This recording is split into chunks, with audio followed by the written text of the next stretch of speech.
Hey, what's going on, guys? Tobin here with you. Thanks for checking out the channel. If you guys could subscribe, like, much appreciated on that.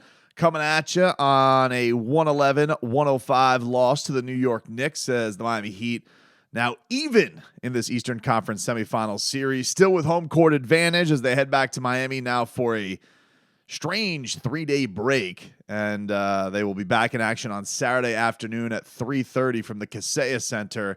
No Jimmy Butler. Top headline in this one for Miami, as there was a report earlier in the day from Shams that Jimmy was aiming to play, and I think we were all reading into his Instagram where he's walking around New York, and once Coach Spo gets to his pregame press conference, he lets it be known that Jimmy is not going to play. Understand the decision. That looked like a really bad injury. Dude couldn't even move, and now he basically are going to give him 5 days off before he's back out there. I got both arguments. If Jimmy was able to go, then, are you playing with fire? You could really death blow the Knicks here. That being said, you are in a house money situation. You did win game one. You stole home court advantage. And this game, you were very competitive in it. I mean, it was basically down to the wire today, and we'll get into that recap in just a second. So, all in all, the decision to sit Jimmy, probably the right one if he wasn't full go. As we saw with Julius Randle, who wasn't full tilt on the ankle tonight, he played really, really well. So giving Jimmy this much time off to bring it back for those home games, which are going to be the critical swing in this series, I don't think it's like quite as dire for Miami to win all their home games. I don't think they're fazed by that Garden at all. The place is a tourist trap, but I do think that this is kind of where they can take control of things and really put their stamp on things. So let's get into tonight. Jimmy not playing definitely did have an effect, and I think especially late in this game. But all in all, Miami was not only just going blow for blow, but I would say the thing that sucks about this one for them is I really felt like they had control of the majority of this game, and they really let it slip away. And I think that's the frustrating thing. I remember coming on. This is only Miami's second postseason loss, and I remember coming on after the Bucks just blew the doors off them and hit a record amount of threes and scored a record amount of points. And I'm like, what do you even want me to say about it? Like, it was so obvious that the role players were going to show up like that, and that they were going to light the doors off you and have an emotional lift because Giannis isn't here. And so, I was like, don't worry about it. You did what you had to do. I will say for this one, frustrating because I really felt like Miami got out-hustled, outworked in the last half of that fourth quarter. Miami had a situation where they were up 6. Tibbs is calling timeout. Gabe Vincent is lighting up everything. And I thought that, the offensive rebounds were just such a killer. I mean, they just got possession after possession. I got to say, I was asked about this coming into tonight. We were talking about this on the radio show today, and I was asked about, well, if Jimmy's not in, who can be the guy for the Heat? And I was like, well, look, it's got to be Bam. I think that he has to be a guy that's going to deliver. And I wasn't expecting I didn't think Bam had to give you 30 and 30 and 15 or anything like that. But I think his game was going really, really well for the first 3 quarters of this. I thought that he was setting his teammates up. He was setting his shooters up. But his fourth quarter was atrocious. I thought when he checked into that game, I thought that Hartenstein, that dude, intangibles. Hartenstein was just frustrating the holy hell out of Bam. I mean, there was this real piece of ref that was going on. I'm not going to just, bypass that with Scott Foster, who the Miami Heat I don't believe they've won a game with him as an official. I think I saw was it Christian Hernandez, I think, tweeted that out earlier today. So not a great record with Scott Foster, and he was doing some fine work, but Tibbs calls a timeout with about 7:03 left. Brunson puts up a 3-ball, and Bam is scrambling for the shot. Hartenstein's just there, and Brunson hits the 3. Hartenstein gets to go to the line, but they go to review it, and I don't understand this rule. So, it's you they call it, they say, well, when the foul is called, that's when it counts, the upward shooting motion. Because when contact happens and he's running through Hartenstein, which is basically immediately, Jalen Brunson has the ball down basically on the ground, knees bent. Like he's nowhere close to being an upward shooting motion. I don't understand this. Like what is it? Well, it's when they deem the contact excessive. Like what the hell is that? So I don't know. I go to this review. They go it on replay. They're saying on the broadcast, oh, that's gonna be Knicks ball, but they're not gonna count that shot. So like they all thought, obviously, this was not gonna be a potential 4-point play, a huge swing out of the timeout. But lo and behold, I mean, the New York Knicks certainly had the Zebras on their side to close this one out. And I don't know what the hell that was. Now, that being said, that moment in that game, Hartenstein was like, he summoned all the powers of intangibles there on out. Like he was flying for every loose ball, flying for every rebound, and really like was just holding Bam down, was like just out muscling him, out working him.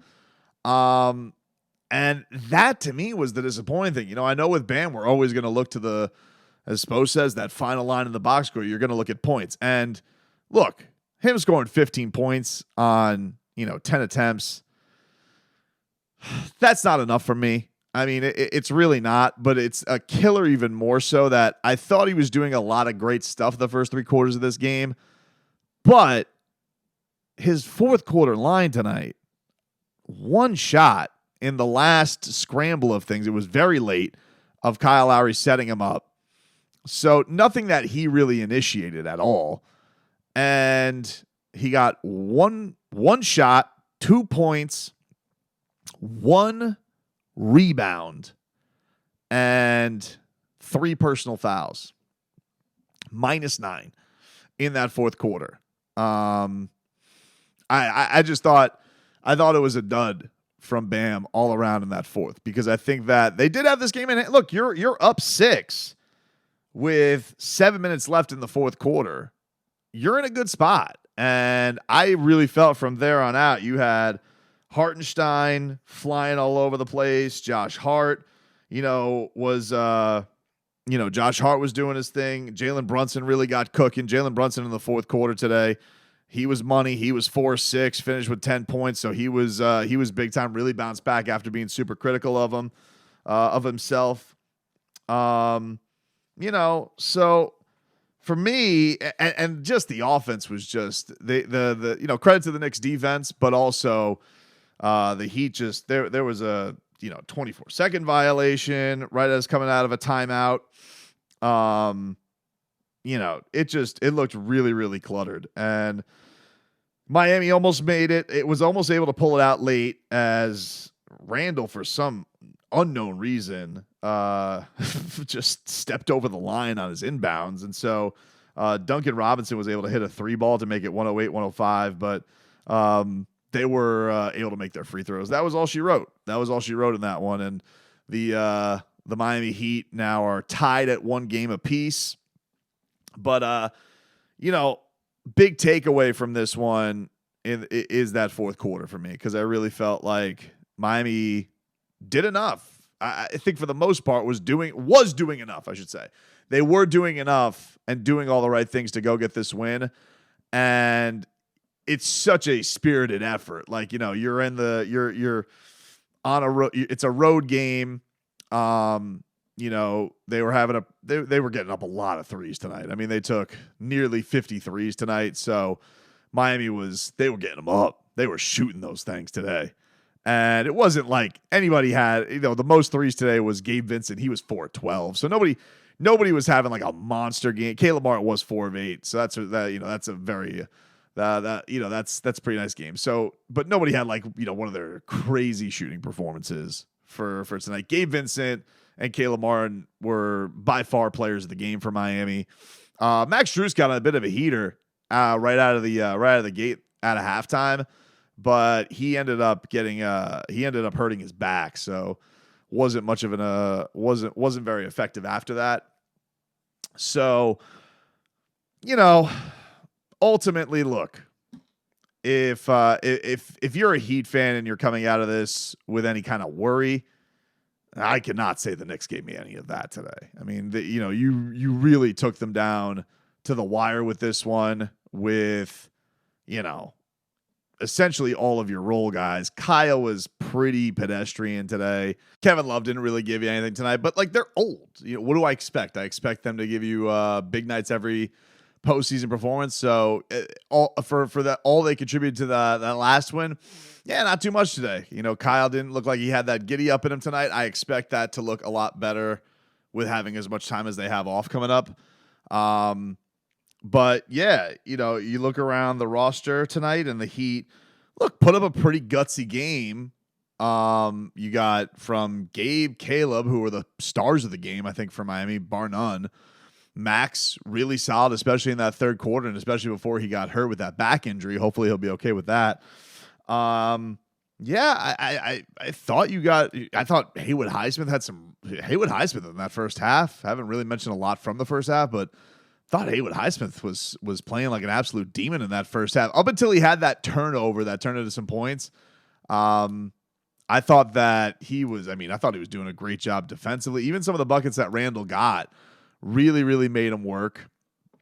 And I think, man, once they get that kid a little bit of confidence next year with that shooting, because I do expect his role to get even bigger next year. It's kind of just the natural progression of the Heat's development. Man, he's very impressive defensively. He really is. I thought it's going to go unnoticed in this game, but I thought Haywood Highsmith had some really, really good minutes there in that first half. So like it's not an overreaction. You did what you had to do, right? As I said the last series around, first two games, you're on the road, you take home court advantage, you did what you had to do. This isn't apples to apples with the Bucks game because you didn't have Jimmy, you didn't have your star in this one. And you had a chance to win this one. And you let it slip away. And I really shouldn't even say you let it slip away. Look, I'll give the Knicks credit. I thought they took it, especially Hartenstein. I thought that he was a monster. I thought he really swung the energy of the game. And, their big dogs came to play today. Brunson was awesome in the fourth quarter. Randall, very impressive today. RJ Barrett continues to get off to really, really hot starts in these games.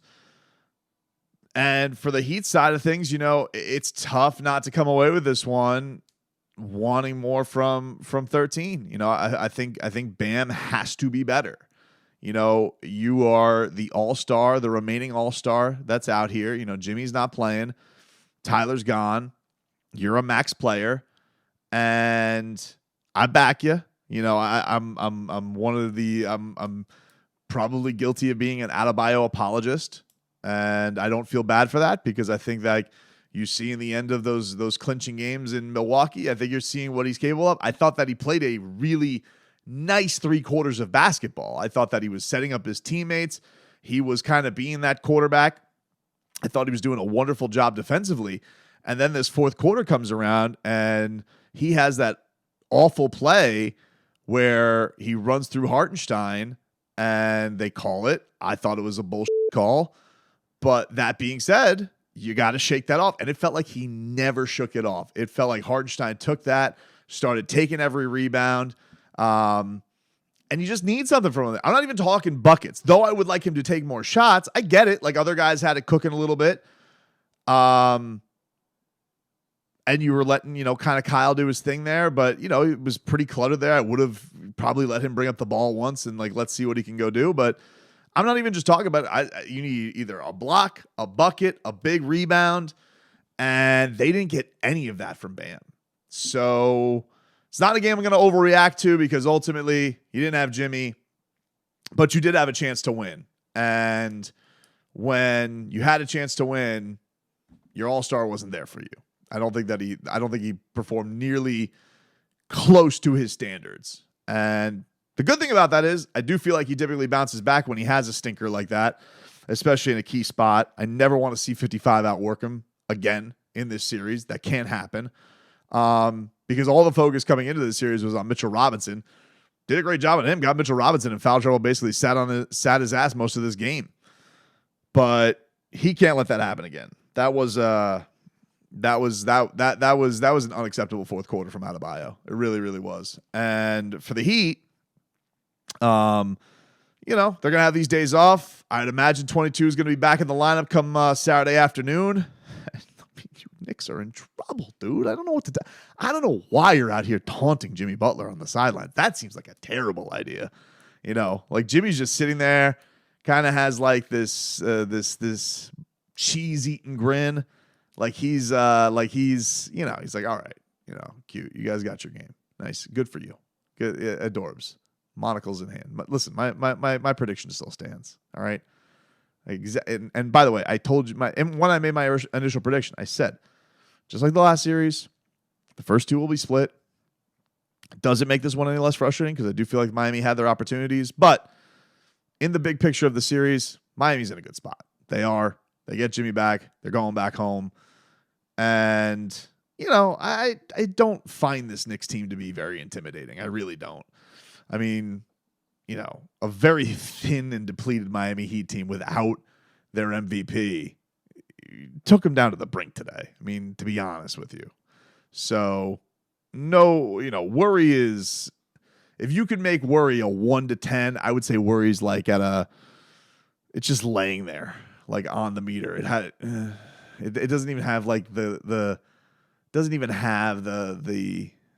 need, desire to even move. So you guys win a couple. Look, if you guys win game 1, if you win game 3 in Miami, Knicks fans go peacock. If that happens, it won't. But if it does, then you can peacock. Right now, you need that one, dude. You lose that. Listen, if the Knicks lost tonight, series is over. So that's the thing that sucks for the Heat is like, yeah, you were 6 minutes away from basically putting a death blow on this thing. And you weren't able to do it. Knicks were able to keep some life. So you got to right the ship come Saturday.